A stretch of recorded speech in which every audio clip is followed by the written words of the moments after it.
Hi, everyone. Welcome to today's live stream. We're going to get started here in a minute. My name is Mariana, and I have a special guest today. Her name is Trish, currently living in Playa del Carmen, but is going to be soon moving to San Miguel de Allende, which she's very familiar with. But today's live stream, she's going to share some, you guys might recognize her, by the way. If you've been following our YouTube channel, Trish is pretty popular on our YouTube channel. We did a video about 6 months ago, Trish? Yeah, maybe 4 or 5, something like that. I'm not sure. Yeah. And anyway, she shared, a lot of her experience of what she liked about living in Playa del Carmen, some of her cost of living expenses, some of her tips for people who are thinking about moving to Mexico, why learning Spanish is so crucial, and a lot of really, really good and positive information. So after this live stream, I encourage you to go watch that one if you haven't. But yeah, today's guest is Trish, who's currently living in Playa del Carmen. How long have you lived in Playa del Carmen, Trish? 8 months, almost. Okay. Well, no, 9 months. Yeah, at this point. And she's going to be moving to San Miguel de Allende in the next 6 months. So today's live stream is going to be a mixture of why she's leaving Playa del Carmen, what she likes about Playa del Carmen, what she doesn't, some of her tips for you guys on which areas she recommends, which ones she doesn't. And then some of her just advice on moving across the country with animals. She's moving with a cat. So a lot of really good information for you guys today, what she likes about San Miguel de Allende, and maybe just some questions that you guys might have. We'll go ahead and answer those for you.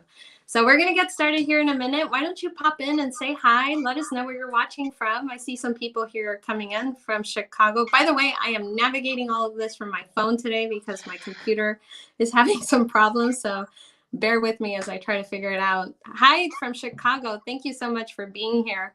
See, Trish, you're famous. She says she loves that video. Thank you. It's because I was honest with all the stuff I screwed up. That's why. That's why. Yeah. And you were really honest with people about, what to expect, what not to expect. Yeah, it's totally not what you expect. It blows me away at the preconceived notions that some people have. I loved your last interview with Trish. Trish was more informative than any other person. Thank you, Trish. Oh, you're welcome. Aloha from Hawaii. Thank you so much for being here. Vancouver, Canada. Wow. Thank you so much for being here. Portland. We've got people from all over the place today. New York. Cold. Aguascalientes. Nice. Thank you so much for being here, Dave. Well, let's get started. Why don't we, Trish? Okay. So for anybody who hasn't watched that video, why don't you start off by telling us, about yourself, like just your background. Background from the United States. Worked in Afghanistan for 12 years and decided to retire early because I was too freaked out about COVID to stay. Plus, then we lost our contract when the country fell. So I came here and I went to San Miguel and spent almost 6 months there on a lease, and came here to meet a friend and stayed. And in September I will go back there. I had to just see here to see what I thought. Yeah.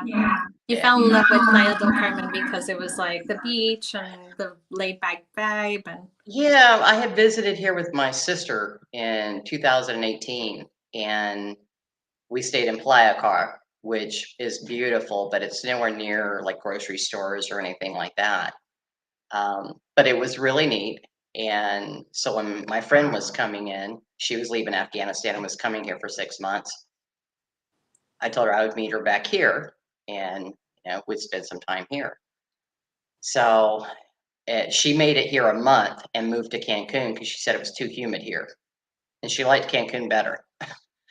And yeah, it's Playa del Carmen is nice. And if you like, I think one thing that people have to think about, because I have a lot of friends here that will not leave, and if they did, they would have to go to someplace else with an ocean. It has to do with how important that ocean is to you. I've been to the ocean maybe 6 times in 8 months, and it's 2 blocks from me. Yeah. So, but as far as going down there, there's a ton of people with, you got the winter season. So you have all the tourists and everything, and it's just too crowded, too many people. I'm like, nah, it's okay. But if it's really important to you, there are a lot of beautiful beaches in Mexico. So you have to think about what kind of weather you're looking for and what kind Yeah. of scenery, as far as town, you know. Yeah.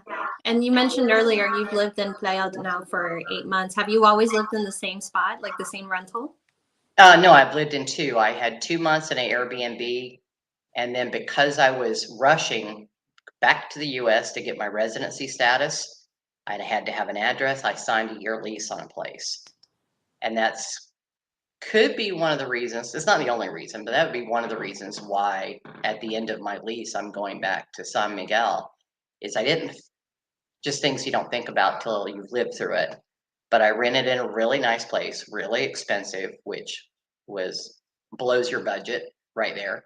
Mm-hmm. Um, but it's also a place that is mainly there are some Airbnbs in here, but there is a lot of owners that rent it out, and so you've got people that are here for like 4 weeks or 6 weeks. So you have tourists coming in and out constantly, and the lifestyle of somebody that's just on a break is a little bit different, or can be different than somebody that actually lives here. So the noise levels and things like that, and you don't those kind of things you don't think about, and the fact that very few people are here long term. So as far as making friends, living in a place like this, while it's pretty, it's not the place to make long term friends because they all come and go. They live in other countries and they're just here to visit. They'll be back next year. So So if you had rented maybe in, oh, sorry about that feedback. So if you had rented maybe in a slightly different area, maybe more inside of the actual city instead of like, maybe somewhere where there's a lot of Airbnbs and therefore a lot of people that are kind of like in and out, you feel like you might feel differently about Playa del Carmen? I would have liked it a lot better, I'm sure. However, it's also you have to think of weather, like I said, the ocean, but weather, because 6 months out of the year it's miserably humid. It doesn't get that hot. It only gets in the 90s. So it's not like, if you're in places in the US it's hitting 120. It's not like that. But it's humid as all get out. So you're just dripping and wringing and sweating everywhere. And then your hair's all kinked up and sticking out, and so you're just hot. Yeah. Um, and if you live in this main central area, then you're paying, according to where you live, but you can pay a lot higher electricity bill. So right now I'm ecstatic because I can get my electricity down to about $75 a month US. But And I've that's had still it pretty as high high. as yeah, and I've had it as high as 150 in the summertime. And I know people that run their AC a lot, which I don't, and theirs is 250 a month, and they don't seem to care. And so, yeah, like I said, all those little things, if you're trying to retire and live on a budget, each little notch that you put in there will blow you out of your budget. Half of my budget goes to my rent and utilities. Mm, yeah. So if you think about that, because living farther out, I went with a friend to look at a place the other day. It's a 3 bedroom, 2 bath. It's only like 4 blocks away from me on the other side of 30th Avenue. So it's not far. It's only 5 or 6 blocks from the beach. But that was $750 a month rental. So you can live farther away and pay less rent. Yeah, and especially like you're not even taking advantage of the ocean or walking to the beach every single day. You have it so close by, which is why you're probably paying a premium Oh um, yeah, to live and in. it's the location is because I'm right off of 10th Avenue. So you're just a couple blocks to the beach, and it's in the central location. So yeah, it's expensive. But like I said, I was in a rush, in a hurry, because I wanted to get my residency status. So you do what you do, and Which, by the way, if you do end up getting residency, you can totally use an Airbnb address or a hotel address. For anybody who's watching, like you can totally use that in the future. You don't have to have a lease. full time. But For me, you actually, wanted to secure something. yes, that's correct. And I did try to stay at my Airbnb, but I went from like 1,200 a month to 1,600 a month is what they were going to charge through the high season. And I'm like, for a studio? No, I don't think so. So, but because I was only 57 when I applied for my permanent residency, they approved it because I actually had a copy of my lease, and they approved it just because of that, because I had signed a lease. Because normally they don't approve it until you're 60. Okay. You know, even with the funds for Yeah. permanent, yeah, and they approved it. At least Denver did. They approved it because I had that lease and I had taken a copy. And so That's I a good won't say tip. that will help everybody, but it did for Yeah, me that's on that one. interesting. Yeah. Really good to know. Would you mind sharing with anybody who's watching what your current rent is every month? It is $1,250, but that's because I paid 6 months in advance and signed a year lease. They wanted 1,400, and it's a 1 bedroom, but they are now asking for the same, because my friend that just left for Querétaro, she was in a 1 bedroom. Hers was 1,400 a month, and she wanted to stay an extra month, and they bumped it up to 16. And high season's over at the February, March, and they wanted to charge her an extra 200 a month. So yeah, so the rents where I was paying 750 a month for a 2 bedroom, 2 bath, brand new house, a casita in San Miguel. So it's just the location I rented at. Yeah, yeah. And I mean, in retrospect, you would change some things, but also maybe you like San Miguel more too for other reasons, right? I mean, it's not only Oh yeah. that you got stuck in this like long-term lease that you signed ahead of time. So maybe talk to us about that. Like, why did you decide to go back to San Miguel? I've thought about it and thought about it, and I've had friends that I've talked to about it, and they said, okay, where do you love as far as what makes you, when you think of something, what makes you happy? And I think of just walking down the streets of San Miguel, and like, because it's a historical city and it's a colonial city, so they're very strict on the color palette, because it's of the UNESCO heritage. And but there's just so much. I mean, there's greenery here because you've got palm trees and all that kind of stuff. But San Miguel is just gorgeous. It is one of the most beautiful cities I've ever been to in my life. The beauty is just astounding, and that's just of the buildings and the plants and trees. That's not including the art, the restaurants, and I'm vegan, so it's really hard. It's not like I can go out and just have a normal meal.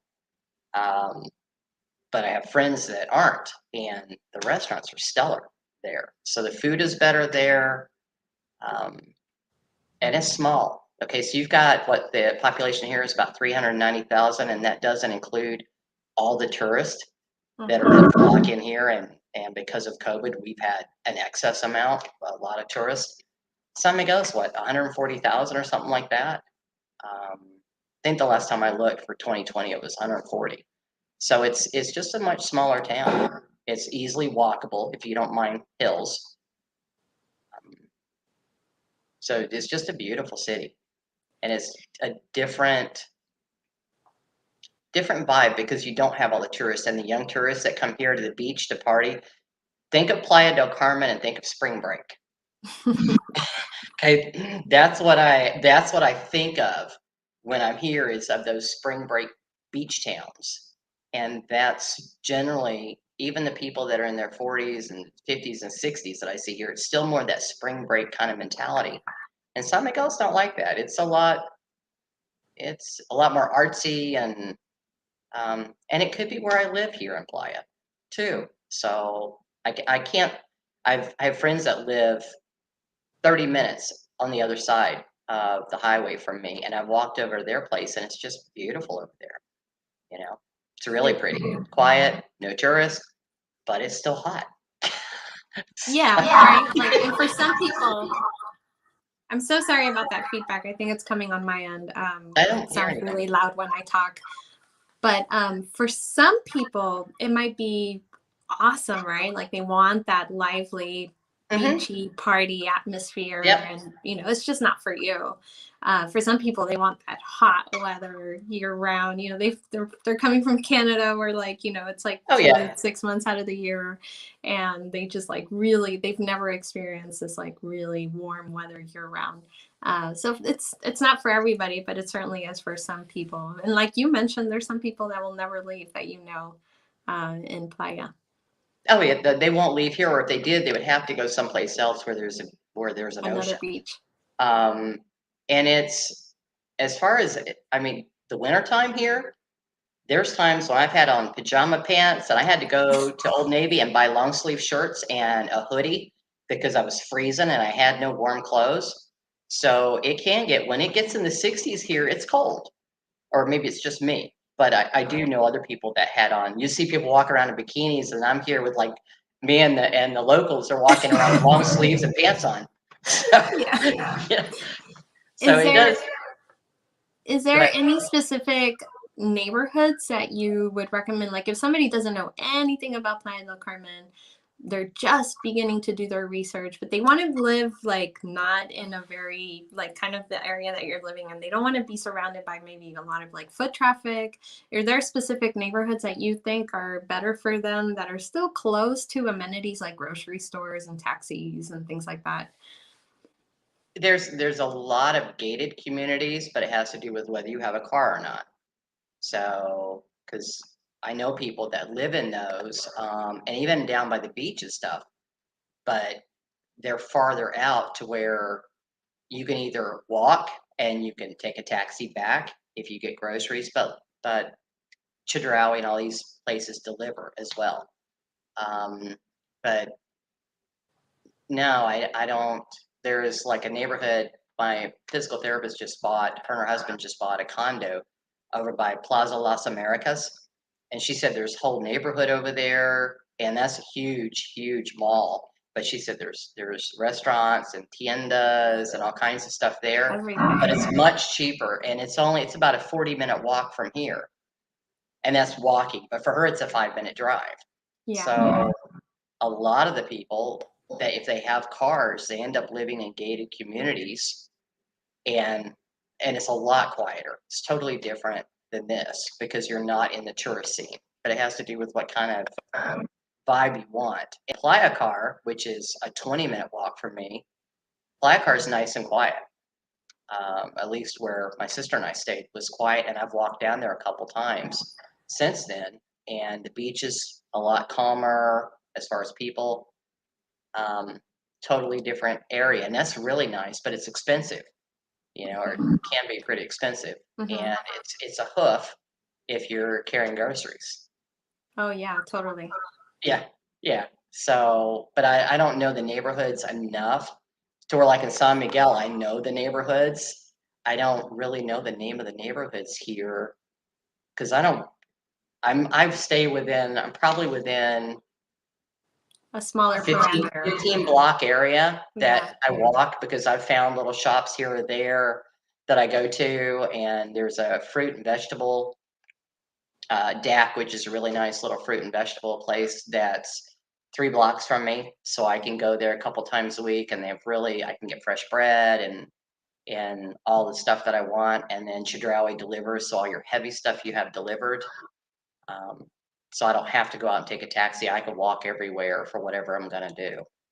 What about the cost of food? I mean, I feel like the cost of food can definitely vary a lot from San Miguel de Allende to Playa del Carmen, especially you being vegan. I mean, maybe you're eating a lot of vegetables, fruits, things like that, which are I maybe think mine available. would be cheaper than a meat eater. Hmm. I think. And I bought an Instant Pot a few months ago, Oh, good for you. and oh my God, it rocks. So then I've learned to make lentils and making my own beans and things like that. So, and I have a rice cooker and other things. So my groceries, I looked at it last month because on the first of the month, I do my budget for the last month to see where I stood. And I think I spent $435 last month, but I put that with eating out too. So if I go out to eat, I put that Oh, under my wow. grocery. Yeah.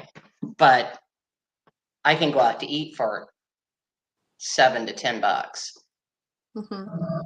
So it's according to where you want to go.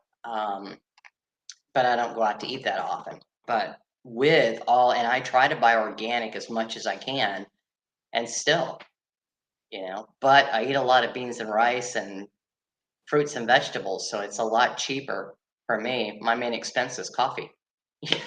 Oh, which can be expensive depending on which one you're getting, for sure. Yeah. I have Nescafe. It's instant coffee, and the bagged coffee. If you guys, I think it's called Garat. So if you've never been to Mexico, you got to try this coffee. It's really good.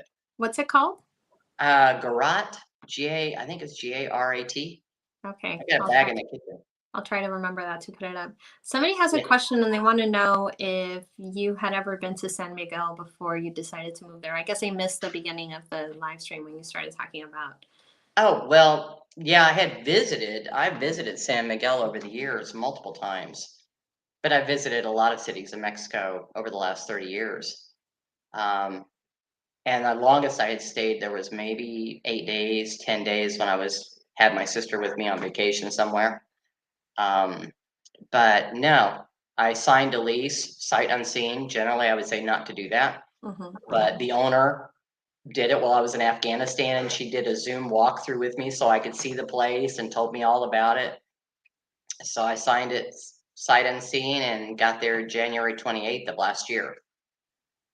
And I was there till end of June. But I didn't know the neighborhood, nothing. So you just go out and you walk. She told me, the basics of what I needed to know. And once in like San Miguel, once you figure out where the parroquia is, where you find the church, if you can figure that out, and Google works, Google Maps, even though people say it doesn't work, it works just fine. So you just go out and walk, go down side streets. And I've gotten lost trying to find someplace, and you find all these cool, that's one thing about San Miguel is you have all these like doors, these big entryways, and you just have to poke your head in and look, and you'll be astonished at the courtyards and the stuff that you see inside. It's just beautiful. The artwork is phenomenal, and the ironwork and the knockers, like the hands of Fatima, that are the iron knockers that they have, that I guess came from the Ottomans and stuff. So there's so much history in that town. It's just one of those places that you either love it or you don't, but it's definitely really pretty. So since you've been in both, you've been now in Playa del Carmen and San Miguel de Allende, would you mind talking about, safety in both towns? Like as a comparison, was there any time you felt unsafe in either town? No, but I also am not out walking around at 11, 12, 1 o'clock in the morning, and I don't drink, so I'm not out walking back from the bar. I've heard rumors here, but they're just that, they're Facebook rumors. So I feel safer in San Miguel as a whole, because I think when you have a ton of tourists and not a ton, but some of them are drunk tourists, that there's a possibility that you could have issues more than you would otherwise. But I would feel that way in any beach town, any touristy beach town, anywhere in the world. It doesn't matter where I'm at. So, yeah, but I never felt in San Miguel. I've walked back at 10 o'clock at night after having dinner with friends and walking down the street where I'm the only one. The only thing I saw was like a cockroach. Other than me. And never felt. Yeah, that was the scariest thing I had, was the cockroach. So, but yeah, otherwise, but I wouldn't, other than going a block down to Oxo or 7-Eleven or something, I wouldn't be roaming around here at 11 or 12 o'clock at night either. Sure, yeah, you wouldn't make yourself a target to, and I think that's very common in maybe, like you mentioned, party atmospheres or party beach towns, like, and it has been forever. So people have this notion of especially what they see on the news, especially people in the US and Canada, other countries, that Mexico is so unsafe. and all this. And I'm like, oh my God, I feel so much safer here than I do in Denver, which I spent almost 30 years there. So, when you see all the shootings, the school shootings, and all the stuff going on in the US and other countries, I'm like, I feel so much safer here as a whole, completely compared to, so it's totally not what you would think versus what people have in their minds from reading newspapers or Twitter or whatever. Right. So, no, I've never felt unsafe. Somebody wants to know when you were, some people are saying, by the way, they love Playa, they love the heat. Somebody wants to know if you could access the highway easily or cross the highway easily on foot, like if you were. Oh yeah, yeah. Because actually, one of the best offices I go to is we're on the other side of the highway, so you just go underneath, and it's 15 minutes from me. Mm-hmm. Yeah, yeah. So yeah, you could walk to Home Depot, which is on the other side of the highway, and you can walk to these places easily if you choose to. And You do just have to be careful that, like in Mexico, it's not a culture of stopping for pedestrians normally. So you do have to, like, even if there's a walkway, just be aware that they may not stop for you. But I mean, you could easily walk across. I'm amazed at how many people just walk out and Yeah. think they're going to stop. I'm like, you have lost your mind. Yeah. You want to die. Really, really. So I watch and then I'll look again and yeah. So yes, you have to pay attention and just go when there's no traffic or go really fast. You don't just leisurely tootle across the road.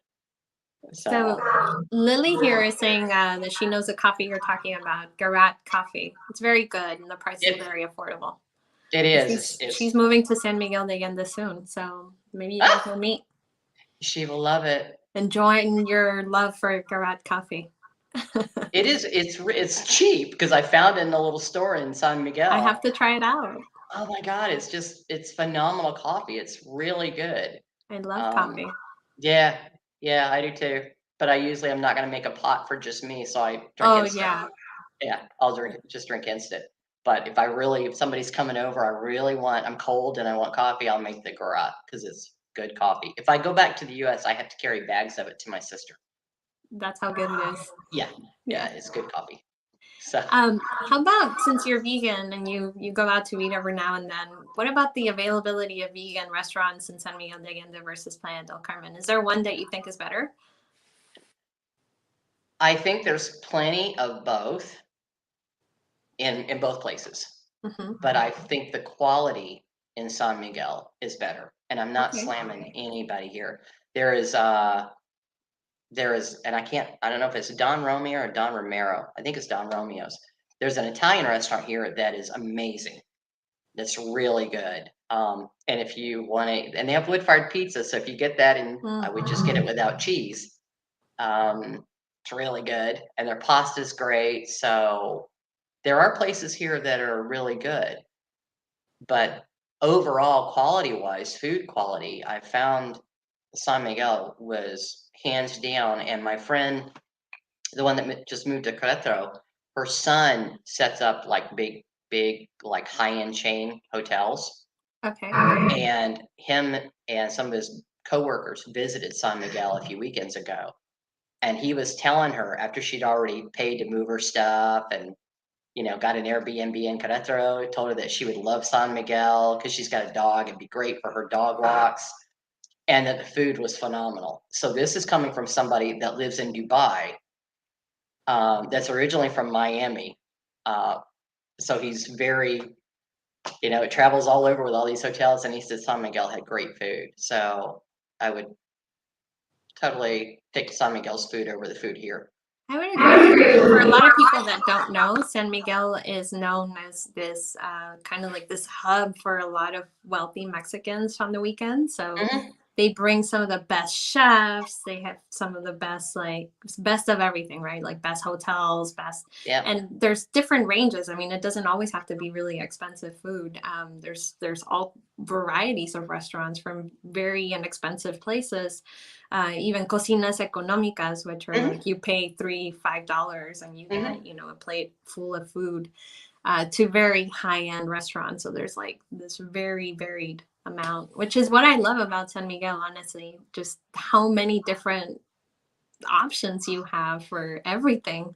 Yeah, and that's what I found, that a lot of the things here are pretty much the same, and people have their, everybody has a Buddha bowl. So you get in because there's a lot of 20, 30-year-olds here. Mm-hmm. So, and you have a lot of the young yoga tribe kind of Yeah. people. Yeah. So, and The I ones can't that say don't anything. eat tacos. What's up with that? I get, yeah, and I'm like, okay, so but the places aren't, some of the places are not that good. So Yeah. because there's a place here where you can go get these bowls with all the salads and stuff like that, but their stuff sucks. Yeah. I mean, they're not fresh, they're not good, the beans aren't cooked right, they have no flavor. And so that's why I just started. I'm like, okay, because I've been in Afghanistan for so many years, I hadn't cooked.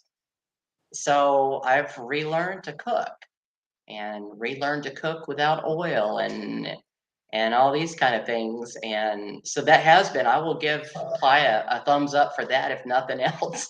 Instead of eating out, I've learned to cook my own food. For anybody that lives here, is it okay if I recommend a place? Of course. Yeah. Okay.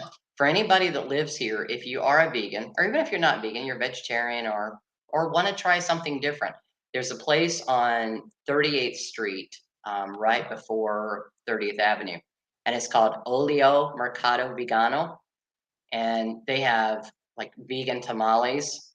She makes vegan lasagna, and it's made with soy and stuff like that. But I fed it to friends that didn't know it was vegan, and they loved it. So it's not like you're eating, Yeah. Flavorless, like oh salads. yeah, oh yeah. She makes like seitan fajitas and stuff, and people don't even Mm. realize that it's not meat.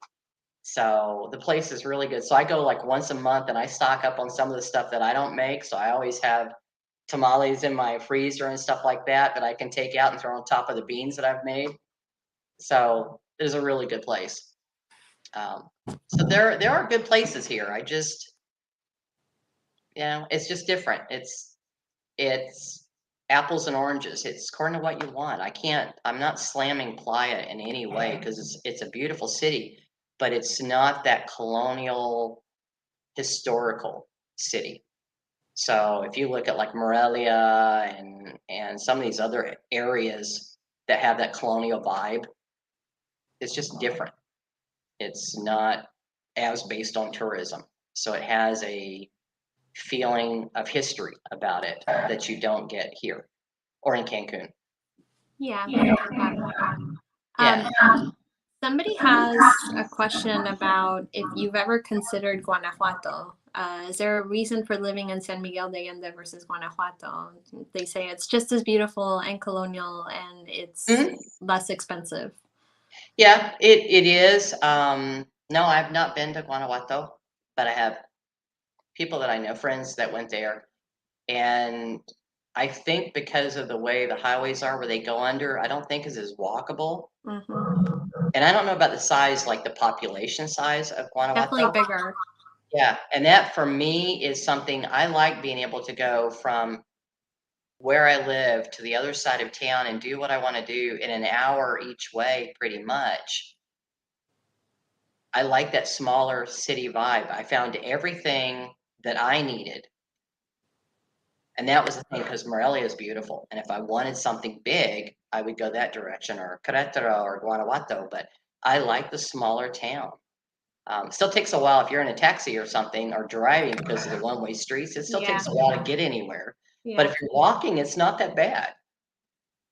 And so I like the fact that I can know my city, and you can always find new places because it's big enough that it will take you forever to explore it. Yeah. Yeah. I So, think, Chuck, it's just a matter of personal preference, to be quite honest. I think some people do live in Guanajuato because maybe they consider it to be less expensive than San Miguel de Allende. But honestly, if you have a budget, you can live in San Miguel de Allende in your budget. If you have, you don't have to spend a lot of money on rent. Like no. Trish mentioned, you're able to find a $600-700 rental a month that's very comfortable, accepts cats. You found one that accepted your cat. It's still very centrally located where you can go to the grocery store and get taxis, and you're not living out in on the exit to Celaya or anything like that. I found two. So one is 3-bedroom, 2-bath for $650 a month. And it's a Wow. complete house that's gated so that the cat can go outside and have some cat time. I found another place that's in a gated 24-hour. They're both in the same La Lejona neighborhood. The other one is $500 a month for a 2-bedroom, 2-bath. And they've got a pool. So if you want the pool and that kind of 24-hour security, they've got that.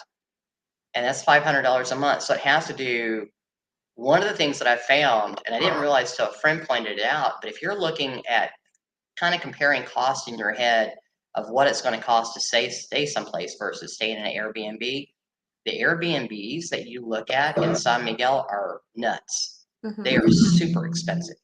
And that is not indicative of the rent price. It's totally not. Because I found on one of the realtors' websites that I'm working with, there's a house in Los Frailes, which is definitely a little bit farther out of town, but it's $400 a month, and it was huge, completely furnished, gorgeous. So if you had a car, you can live. We picked a girl up at the airport the last time I left San Miguel, and we picked her up to take her to the airport, and she had been staying with a friend that was paying $350 a month for this big house outside of town. So if you have a car, you can definitely live a lot cheaper. It has to do with whether you feel like you need to live in that central area, but central, whether it's here or there, is noisier. Or whether you're willing to walk 20 minutes in from your neighborhood, and all these neighborhoods have tiendas and they have little places to shop. So it's not like a suburb in the US to where you have to get in the car and you have to go 20 minutes to the grocery store. It's not like that. Everything is right around the corner. You just go a couple blocks this way or that way and you can get it. Or Chedraui, or Soriana delivers. La Comer, all of them deliver. La Comer. And that's what I do for all the, and I feel like a jerk for saying it, but I tip well. But it's a lot easier to get the basic because of soy milk and stuff. All that shit's heavy. So it's easier to get the heavy stuff because the only thing I care about picking out in person is fruits and vegetables. The organic rice and beans or anything else I can get from the store and have it delivered. I do that once a month. That gets put away, and then I go once or twice a week to get fresh fruits and vegetables. Yeah. And you can just walk a couple of blocks and find your stuff. I have a Mega that's 3 blocks from me. That's so close. Yeah. So nice. You take a couple of cloth bags and you go get your stuff, and you get enough stuff for 2 or 3 days. That's it, because it's just me. So you don't want to buy a lot and have it go bad. So. And it's not impossible for you to also grab a cab and go to the mercado on the weekend and, stock up on things there too, if you wanted to. If I wanted to, yeah. If you wanted to get certain spices or maybe not organic vegetables, because they probably won't have organic a lot of the times. But if you wanted to get something that, just to even go shop at a mercado, just to say that you could. Yeah, I did that more in San Miguel than I do here. I would go like once a week and go to this store or that store, and do my own grocery shop and bring it back. But once I got here, and I'm just like, okay, well, if they deliver it, I hurt my back a few months ago, so it kind of changed my carrying stuff up and down stairs and everything too. So. Another thing that people might not consider is usually on the beach towns in Mexico, electricity and utilities are not included because in Mexico, utilities are they're run by the government, by this federal commission, and that federal commission charges you based on the region of Mexico you live in. So not everybody pays the same amount. So in the Central Highlands, people pay the lowest amount for utilities, particularly electricity.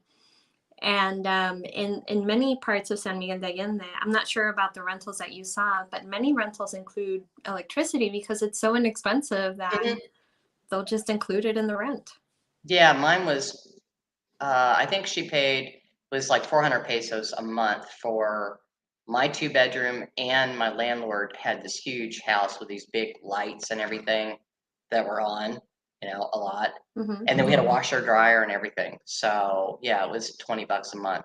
Where mine, on the low side, I run my AC at night only in my bedroom. And in the daytime, if it gets really hot, when hot season comes, I'll turn it on for about 20 minutes, and then I have a fan. I found a tower fan with an ionizer that helps keep it cool. And I have it keeps it about 27 degrees Celsius in here. So I'm not sure what that is Fahrenheit, but that's livable for me. It's a little hot. It's like Yeah, 85 yeah. degrees. But my electricity bill in the summertime is $150 a month. Okay, but the other people that I know that run theirs all the time, because we're in a commercial zone, so you've got the one right by the beach. We're 2 blocks from the beach, but we're still in a commercial zone because the way our place is set up. And so mine with having, I mean, nothing going. I do laundry like once every 10 days, and I do like 2 loads. And if I can get my electric bill down to $75, I think I'm like You're rocking out. dancing. Yes, Yeah. yes. Wi-Fi is, I think I pay $25 a month for Wi-Fi, but I have Apple TV. So anybody that doesn't have that, and I had a friend, she had to talk me into getting, she actually bought me one and then I paid her back. But I love it because I'm not paying for cable and I'm not paying for junk I don't watch. So I can run the Apple TV and I have my Wi-Fi and everything. And so, yeah, for $25 a month, my water runs $10 a month, $15 a month. Mm-hmm. So it's Very basically, affordable for that. Yeah. For yeah, internet and for yeah, water. What about your cell phone bill? You were talking earlier about how your tip for cell phones yeah. in Mexico. For a lot of people especially people from the US, I don't know what kind of cell phone plans people in Canada have, but I know a lot of people from the US that have moved here and they have AT&T because it works in both places. And Telcel, you can get a SIM. I think my SIM cost $15 when I first got here. And it cost me on the 24th of every month, I have to go buy another 200 pesos of Sin Limited. So it's unlimited cell and data, and it covers me in Mexico. It covers me to call the US and Canada. Mm-hmm. And if I travel outside of Mexico and I go into the US, when you turn your phone in the US, it flips over to T-Mobile. So I don't run out of minutes, and that's $10 a month. So people are paying like $75 a month for AT&T, and I'm like, my $10 a month plan has never left me high and dry. I've spent 10 days in the US with it. Not an issue. Now, if I was going to a different country, I'm not sure. Sure. But between the US and Mexico, Telcel works great. And it says it works in Canada as well. Yeah, I think they all use the same satellite as T-Mobile, or AT&T for that. Yeah. Matter. Yeah. But it's a lot cheaper than $75 or $90 a month or whatever some people are paying. Now you do have to make sure that your phone's unlocked in order for it to accept the international SIM or a SIM from another country. Yeah. I guess because I've traveled and lived overseas for so many years, I haven't had a phone that was locked in a long, long time. Yeah. So I just buy the Apple SEs because they're international phones, and anywhere you go, you can pop a SIM in and you're good to go. There are phones now that I think have like the ability to have dual SIMs in now, that where you don't have to change, like you can just basically change the phone number. I don't know personally about it, but no, they do. I had friends in Afghanistan that had dual SIMs, but for me, I mean, my WhatsApp number is still my Afghanistan number because I've had it for so many years that I don't. I don't want to change it, and people that I know from 10 years ago can't reach me. So I have my Mexican number, my cell phone number, and then I have my Afghanistan, my WhatsApp number is Afghan. But the dual SIMs work. I just never found the need because I didn't use a phone. I would put my phone on the US, I would put it on hold because I wouldn't go back to the US but like once every 2 years. So I didn't need, and if you don't have a US number, you don't get all those spam calls, all the robocalls. Yeah. Because I would come back and turn my phone back on, and I would have 300 stupid messages, voicemails from robocalls. And So annoying. I don't have any of that because they don't robocall Mexican numbers. Yeah. Yeah. Kind of nice. Another thing that I think some people might have a question on is how are you going to move all your things? First of all, do you have anything in Playa del Carmen like furniture and, your Instapot? And how are you going to move these things, all the way from Playa del Carmen to San Miguel de Allende? I am going to hire movers. Okay. My friend that just moved, she paid $700, and I'm waiting to hear how it turned out because she had to pay up front.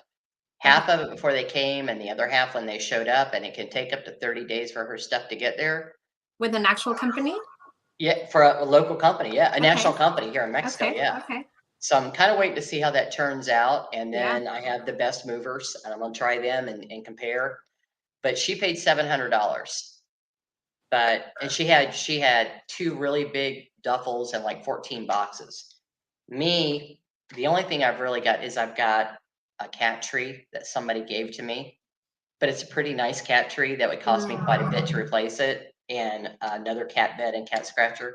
But when I was in the US getting my residency, I shipped back 3 Foot Lockers to myself that have my pots and my pots and pans and utensils and my rice cooker and my Cuisinart and stuff that I've had in storage for years. So I'm gonna have to ship the stuff to myself because I'm gonna fly Volaris. Because Volaris will let you fly with an animal in the cabin as long as it's not over a certain size. And my cat is a 17-pound cat. He's bigger than a lot of dogs. Okay.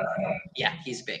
But he doesn't have to go in cargo. He can still go under the seat. Yeah, I think I might buy 2 seats so I just know for sure. Because I think he's too tall to stick in a carrier to fit under the seat. So I might have to figure that one out. But let us know. Let us know what you find out. I mean, I'd be interested in knowing if they'll let you.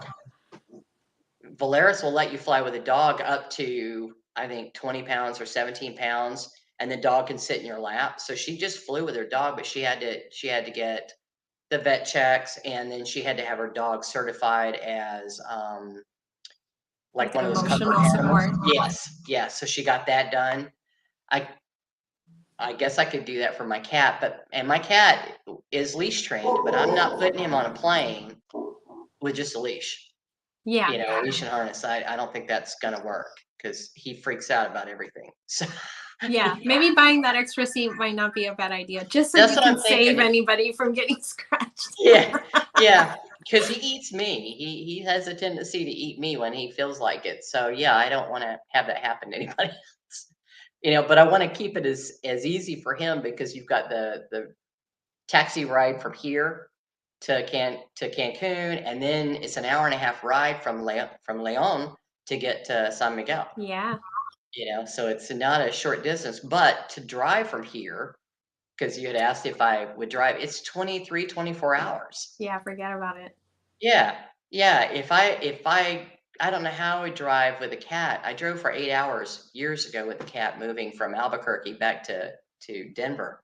And that cat screamed, even though she was drugged. She screamed for 8 hours in a blizzard. God, in a blizzard. Baby. Oh, and then I'm freaked out. I feel like a jerk, and I'm like, I'm so sorry, Mama sucks. I know. Crying the whole way. We're gonna be there soon. I know. Hang on, baby. Yeah, it was not good. So yeah, 6 hours is way better. Like the time it takes to get into the airport, you have to be there 2 hours before. Yeah. That whole rigmarole, and still it's gonna be about 6 hours, but that's way better than 18 hours. And that's another thing to think about. If you're picking someplace like Cancun or Playa to live, if you're one of those people that flies back and forth to Canada, the US, or whatever other country, Cancun airport kind of sucks. Yeah, And I'm not saying anything bad about the airport, but it's so busy it and is it very takes busy. forever to get through customs. So, And and some days it's Leon, only 20 minutes. Some days it could be 3 hours.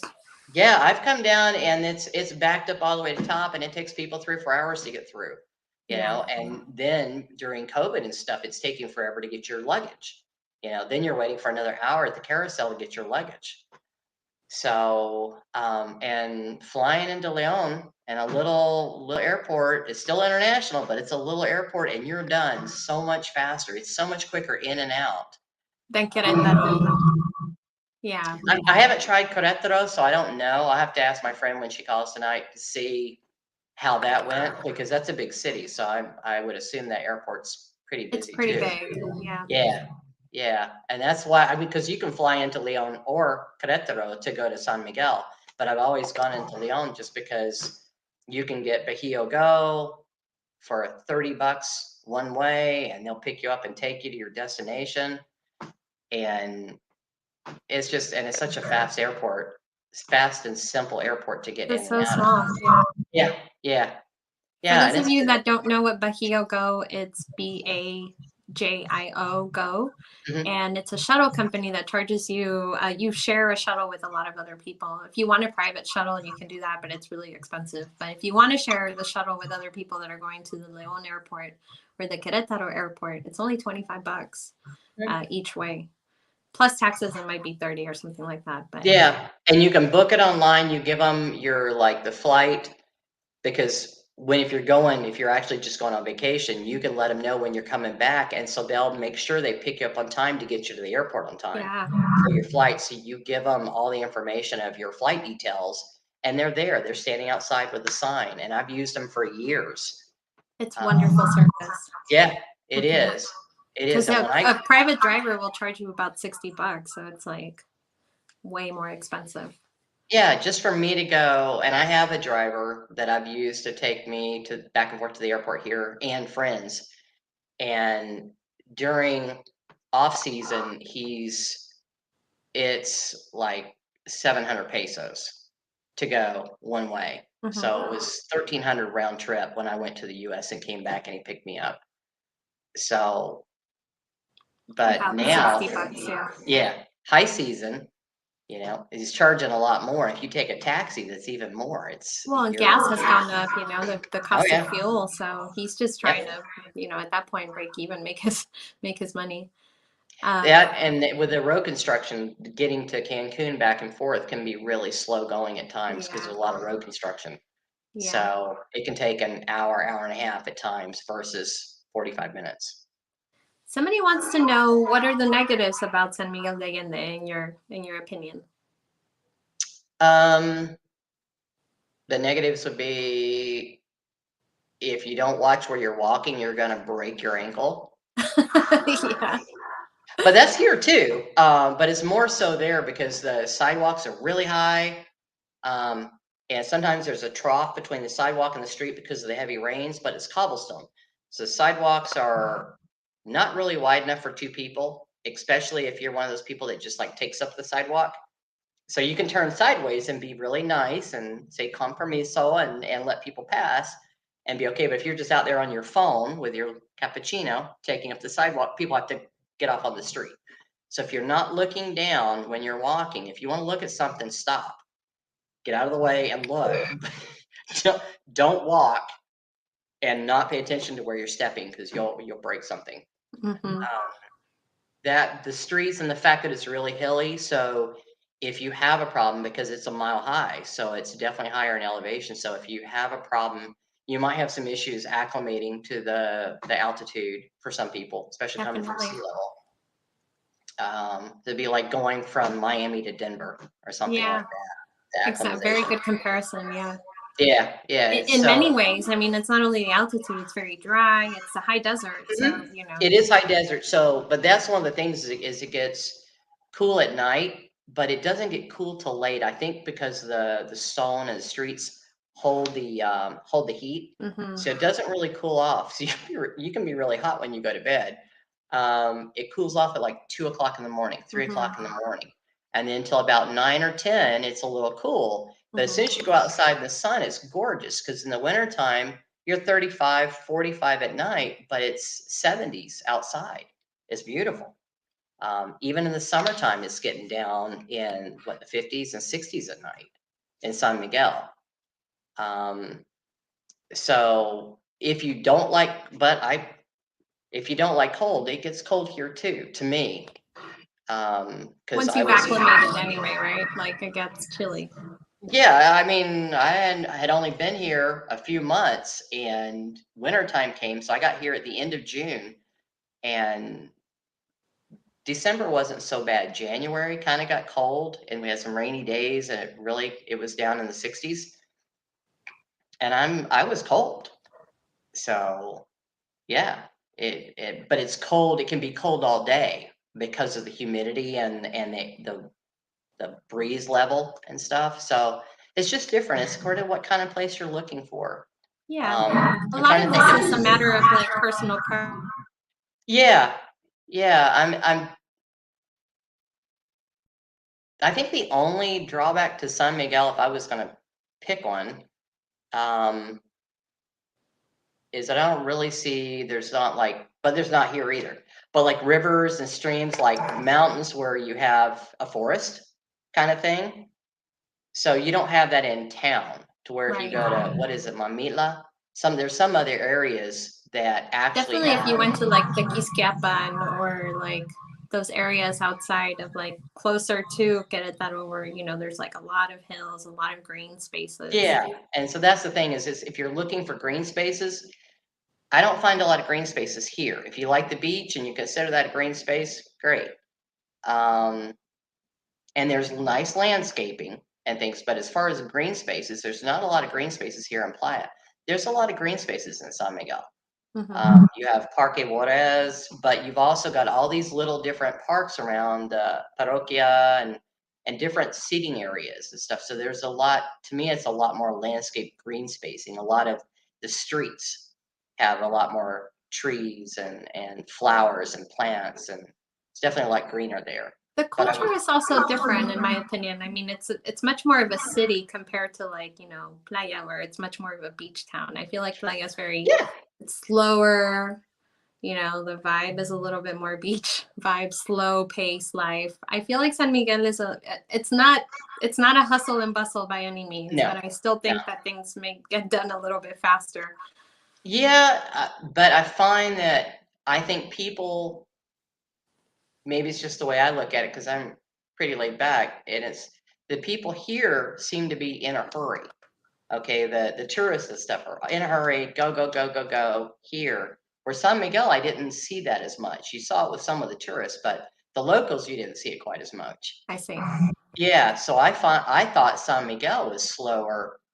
As far as here, it's all about, we're rushing to go to the beach, and they're rushing here, rushing there, and people can be really rude when they go into the pharmacies and stuff. So people that aren't from here, anyway.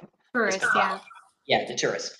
So yeah, it's more of a rush. Even in the grocery stores, I see more of a rush here. People rushing through the grocery stores. If you go to Mega, Soriana's and stuff, rushing through to get stuff, and then they're upset that they're waiting in line. Well, there's two cashiers, and you're on vacation. What's your hurry? Yeah. You'll see all the stuff you want to see. Relax. It's the frustration of not having everything done as quick as it is, and like I want it when I want it, and I deserve to have it now. So that is a difference in attitude. Yeah. And that's a difference in the people that live here, the people that don't, that just come to visit. But it has to do with a difference in nationalities as well. Definitely. Because and it's not just the Americans, the Canadians. Went out to dinner German, with friends. Dutch, everything. I went out to dinner with friends that are really laid back that are Romanian, and one that just came from Romania that's not laid back. Yeah. I want it now, and you're just like stuff that I would never say. But Yeah, it's everybody, I guess, is to each their own. But I definitely like to be someplace where people are not as in big a hurry and it's a more genteel atmosphere. That's the only way I know to put it. And I get that in San Miguel, where Querétaro is still a thought, maybe. We'll see what my friend thinks of it. But a city of 1.5 million, I'm not quite so sure Yeah. that that's not quite my scene. Um, and San Miguel, for a retired person, you have plenty of young families that live there and stuff, and there are younger Americans that are moving there with their children because they have good schools, just like they do here. Um, but it's definitely, so if you're looking for a certain if you're looking for expats to meet up with, you're going to find people in their 40s, 50s, 60s, and I know people in their 70s and 80s there. So, and you find that here, but it's just a different, it's really artsy in San Miguel as far as you get the arts crowd and it's just, I don't know how to explain it. Yeah, I would say anybody who's considering either a beach town or the colonial Central Highlands, visit both. Nobody's really going to be able to experience them like you are. Um, Dave brought up a really good point. He says the center of Guanajuato is very walkable. And for, yeah, it's a matter of total preference, personal preference. If you're going to live in San Miguel de Allende, Querétaro, Guanajuato, Playa del Carmen, Mexico's full of different cities, and they're all very different. So I think if you're considering, whoever's watching, if you're considering one over the other, Trish is sharing her personal experience, but truly you're going to be the only one that's going to fully experience an area based on how you feel about it. Dave wants to know, Trish, if the units that you're finding in, I'm guessing San Miguel de Allende, if they're fully furnished. Yes. Okay. Yes. Now I found in that same area, there was two that was unfurnished, 2 bedrooms that were bigger and nicer, that were 15,000 pesos a month, unfurnished. So it has to do, since I don't have any furniture, and a lot of unfurnished here means they don't have a refrigerator or a wash machine and dryer and stuff like that. So it's according to what you're looking for. Yeah. But for me to find a furnished 2 bedroom, 2 bath for $500 a month, just to $650 a month. Like I said, I paid $750 before. Yeah. That's pretty good. Yeah. I think you're not going to find anything like that in a lot of other places. And if you have a car and you live out of town, you can find it a lot cheaper. Or if you there's some areas that are harder to get to. They're way up on the high area. Yeah, the hills. So yeah, you can find cheaper places. But yeah, you just have to look. You just go online and work with decent realtors and stuff. And the other thing about the other guy that asked about like Guanajuato, part of it is I hope people they listen to those of us that come on your channel and talk. That one is, especially if you're retiring, if you're not moving with a family with kids or something, you don't have to pick right away. You can spend a year here and you can spend a year there. For me, part of the reason why I'm not going to Morelia, which is beautiful, or Querétaro or some of these other places, is because now I have a cat. So it changes what you're looking for. I wouldn't worry about having an outside space and having a house with a garden and stuff if I didn't have the cat quite so much. So it's kind of like having kids. Yeah, definitely. Yeah, because this cat is from here and he's 6 years old, so he has spent his time outside as well as inside. So for his health, because he's had some health issues just being inside over the last 6 months. So trying to kind of cater to that some and be a good steward of him, then there's certain things that I'm looking for. And then I have my dishes and things, not dishes, but my pots and pans that I shipped here. But if I was just with a suitcase and stuff, I'd spend 6 months here, 6 months there, seeing what you liked. But because of being in San Miguel, because I've lived in Ajijic years ago, did not like that at all. So San Miguel, I really liked. So yeah, I'd like to go to Pátzcuaro and some other places down the road. but those are not do or die. I found a place that I like. I've tried here, and I like a lot of things about Playa. But overall, what if you pick that stupid phrase of what makes your heart sing, then that would be San Miguel because of the overall beauty of it and the quality of the food. If you do want to eat out, or it's easier to find organic food there than I've found here. Maybe I'm not looking in the right place here, but I find more organic fruits and vegetables there. I also know a local farmer that farms hydroponically and organic there. So, It makes a difference. yeah, I know a really good, I found great bread here, but I know a really good bakery on San Ancha that you can go by and get fresh bread, or they deliver it to your house. Um, so And you can always go back to the beach. Like, you can always that's go back and that's visit. what I was telling my friend that was moving to Querétaro, because she's like, well, I'm gonna kind of miss the beach. She's like, but I never walked to the beach. If she does, it was just to walk her, get her out and walk her dog. And I'm like, because you can fly so easy with a dog, especially her dog, I'm like, if you are too cold in the mountains for 2 months, you can come back. The money that you save on your rent will put you in a really nice place for 2 months here at the beach, or you can go to Zihuatanejo or someplace else. There's all kinds of things you can do for a couple months a year if you get too cold. Yeah. Yeah. You don't have to So commit for a year or longer. Yeah. A lot of no. places are furnished. You just have to be willing to do the work to look for them, or be willing to, like, wait until a good one comes up. But they're out there. They're definitely out there. Yeah, and just, I mean, like I said, where I'm at is really nice. I mean, it's a huge, it's like 1,200 square foot, one bedroom. It's this huge apartment. The kitchen's kind Yeah. of small, but the Mhm. rest of the apartment's humongous. Um, and we have elevators where a lot of places in Mexico don't have elevators.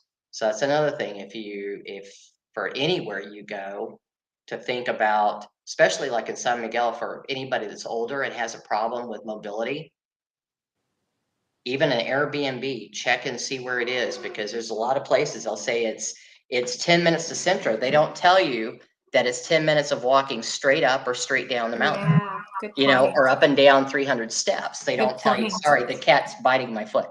So, hey, quit. So they don't tell you that. Yeah. Good That's the point. thing.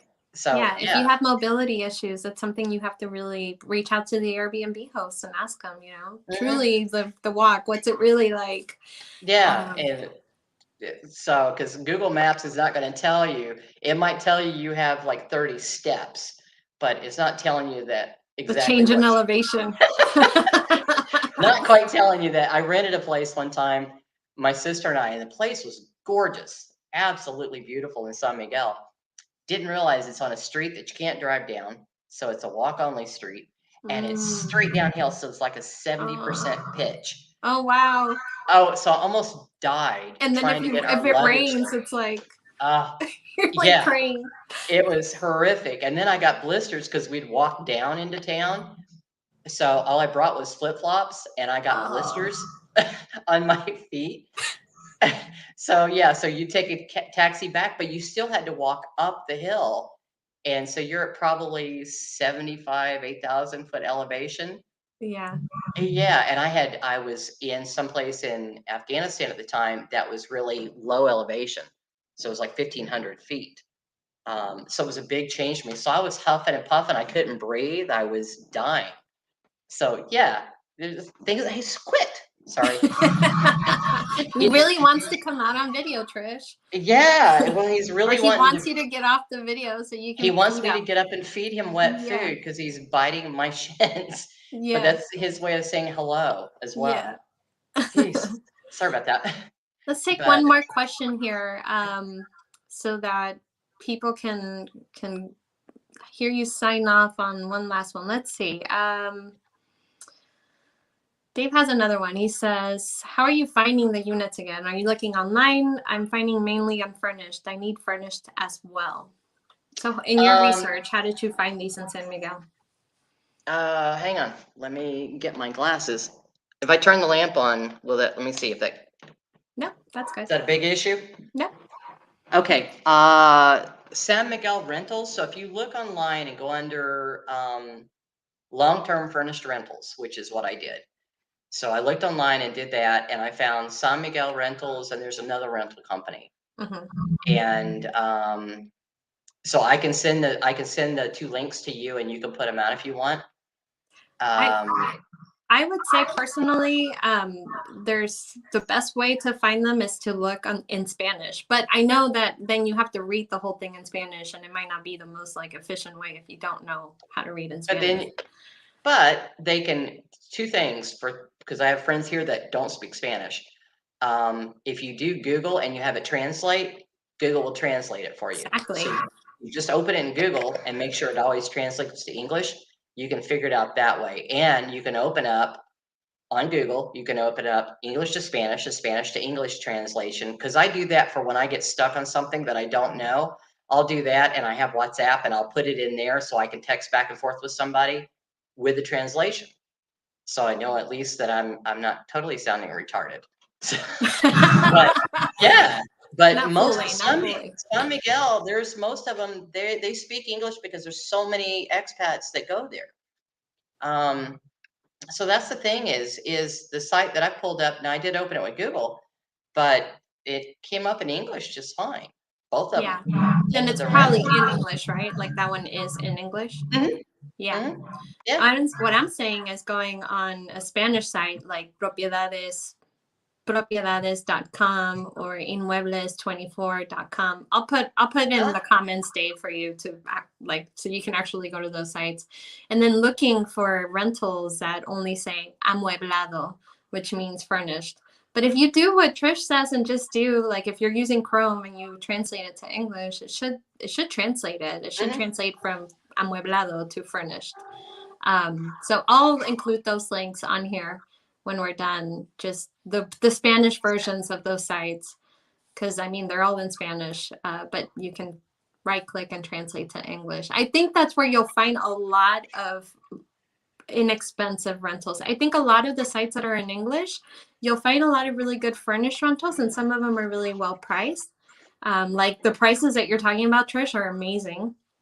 But I find that a lot of those usually have maybe higher rates for long-term rentals. I don't know. That's been my experience. Yeah, and there are a lot of them. I mean, I found out of 4 pages of all these things, of all these places, most of them are averaging anywhere between 1,100 a month and 2 a month.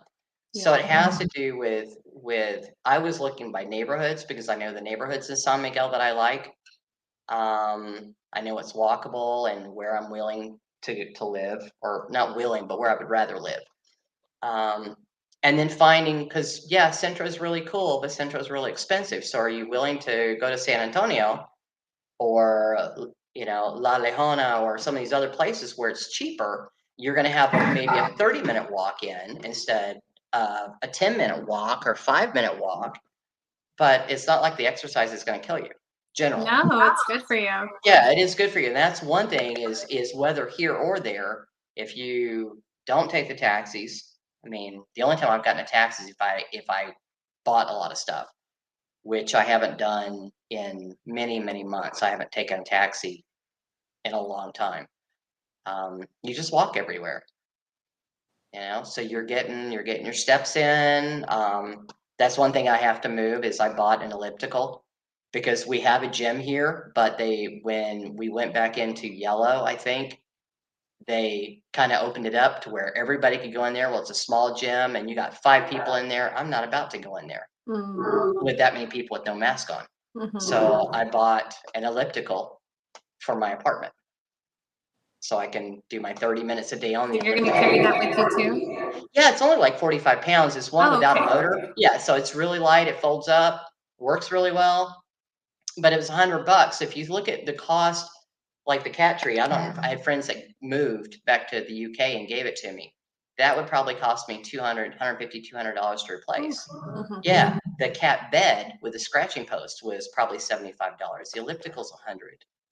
To replace my Instant Pot's $100. My pots and pans. So if you look at all, even what stuff I do have, to replace it all is a heck of a lot more than $700 or $800 in moving it. Mm-hmm. And I paid $2,300 to get the 3 little footlockers here when I shipped those because of screwing things up when shipping it to myself the first time. When I shipped it from the US to here, remember the last Yeah, one? I remember. So I've already spent $2,300 on this stuff. So I might as well, and that's another reason for not trying Guanajuato or not trying Querétaro or any place else, is because, okay, I'm kind of tired of shipping this stuff around. It's getting expensive. Yeah. Yeah. So I'll just go to a You want city to find that a good home base. yeah, yeah. So I only have to fly with the cat one time, Yeah. and I only have to ship my stuff one time, and then I can settle in. Yeah. So Yeah. yeah. If whoever's watching, if you don't have pets and you don't have animals, or I mean children, um, you can certainly move around a lot easier in Mexico if you don't bring a lot of things with you. Oh So yeah. you don't have to ship them from one place to the other. So that's a good tip, and it's definitely something that I recommend. I mean, it can be almost moving to another country should almost be like you're reinventing yourself in a way. So why Mhm. not? Why not get rid of as much as you can? Oh, I did. I got rid of a whole house full of stuff Yeah, no, I over the believe it. years from being overseas, but there's this last few things I'm like, I And really you've want my. accumulated new ones. Oh yeah, yeah. And you're just like, okay, but I'm not leaving my Instant Pot That because thing is amazing, isn't it? it is, but they screwed up. When I got it at Walmart, they had I don't know if they mispriced it or what, but I paid $25 for one that would cost me $150. When I got it Oh. home and I opened it up, and that was the price on there because I took it back to them. When I opened it up, it was missing the charging, the electrical plug-in part. I took it back. They wouldn't switch it out with a new one because of the difference in cost, but they gave me a plug. Oh, okay. Yeah, so it's brand new. It still had the plastic Nice. on it. It's brand new, and it cost me 25 bucks versus 150. I'm like, oh, I love this pot. That's awesome. Well, that's Yeah, their mistake. Good for you. yeah. Yeah. It was really good. So yes, I'm not leaving my Instant Pot behind. Yeah. And then all your spices. If you're going to ship the stuff, then you can ship all your spices, anything that's not refrigerated, and I don't have to, because that can cost you a lot if you use a Mm-hmm. lot of spices. All that kind of stuff can cost you a lot to Replenish. replace. Yeah. Yeah, yeah. And I shipped my towels and washcloths to me, and I have my beach towels from here, and I bought some winter clothes because I was cold.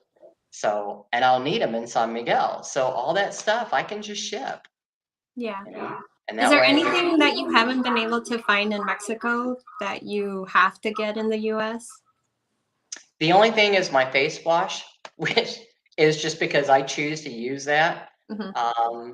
So, but I can buy it, and it's only like $43 a bottle, but you can't get it shipped here. So I just buy that. I bought like 4 of them and sent them to a friend's house the last time she went home, and I've got enough to last for 2 years. Okay. So that's it. Vitamins, so anybody that's not from here or doesn't live here, vitamins are quite a bit more expensive. So if you take vitamins, bring them with you, and put them on your carry-on or check-in or something. Don't ship them to yourself because they probably won't get here. So vitamins are expensive. But no, I haven't. You But haven't missed anything. no, no. And I know some people. I was watching a video of people that were missing. They were from the UK and they were missing Marmite and stuff. Oh yeah. Yeah, well, if there's something you're missing, you can have somebody ship it to you if Mm-hmm. you're here longer term, or when you go home to visit, you can pick up 2 or 3 bottles and bring it back with you. Or you might be But able to buy it on Amazon and then just pay the import cost. yep, That's another way you yep, can and do I've it. done that with a couple of things that I was looking for. Um, but no, I mean, there's certain things I miss eating some processed food I used to eat. I was talking to my sister yesterday, like, I really miss Jiffy cornbread, and so I could get that here, but I Okay. don't eat it anymore. So yeah, Got you it. kind of you move on with your life, and there's so much great food in Mexico, and it's not spicy. If you don't like spicy, or if you do, it's spicy. It's according to what you're looking for. But there's so many things. You know what I miss that I can't find here is yellow squash. Oh, interesting. They don't grow it here. Mm-hmm. It's not. But the farmer that I know in San Miguel had brought back seeds and was planting yellow So he's squash. growing it. Good for Yes, him. yes. Yeah, somebody in Jalisco that I know actually grows it too, just because they love it and they can't find it anywhere. Yep, yep. Near And Ajijic. there's all kinds of things. I bought something that I thought was a squash, and I cut it up, and I realized it was a different kind of cucumber. Oh, So, yeah.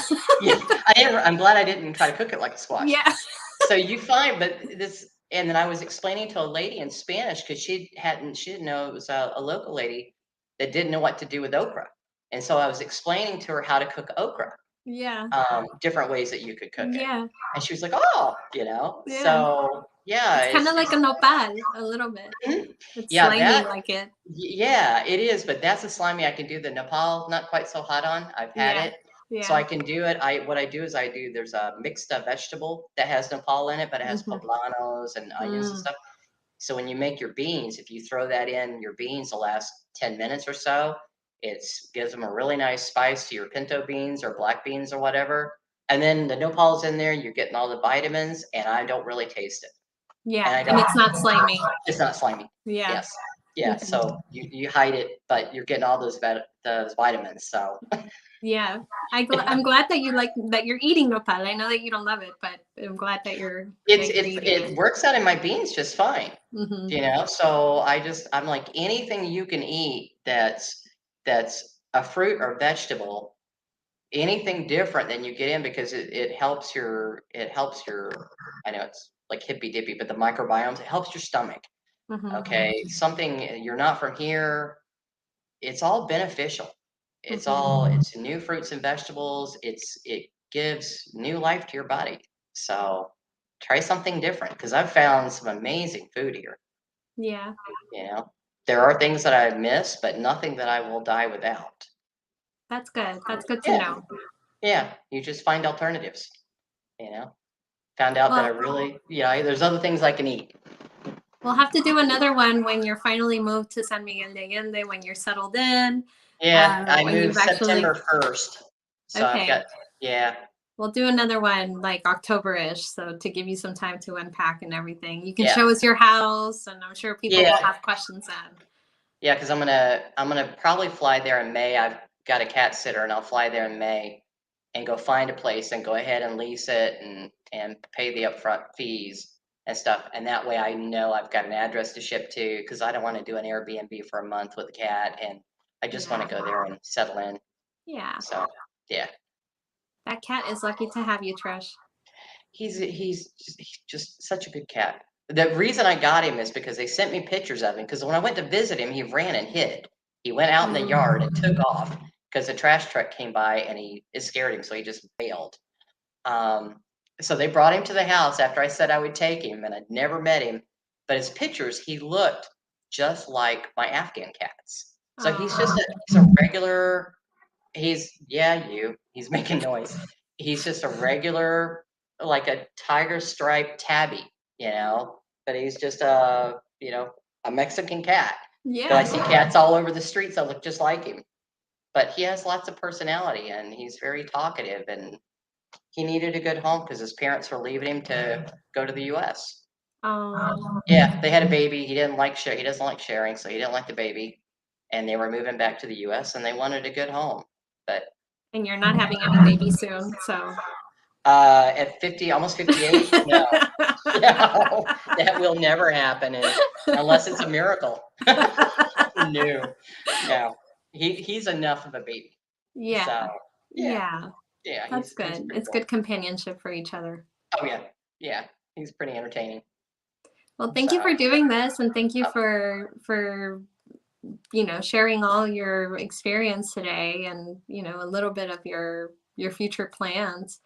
I know a lot of people have a lot of questions that I didn't get to, and I'm sorry. It's just I'm navigating all of this through my phone, so it's not as easy as my computer.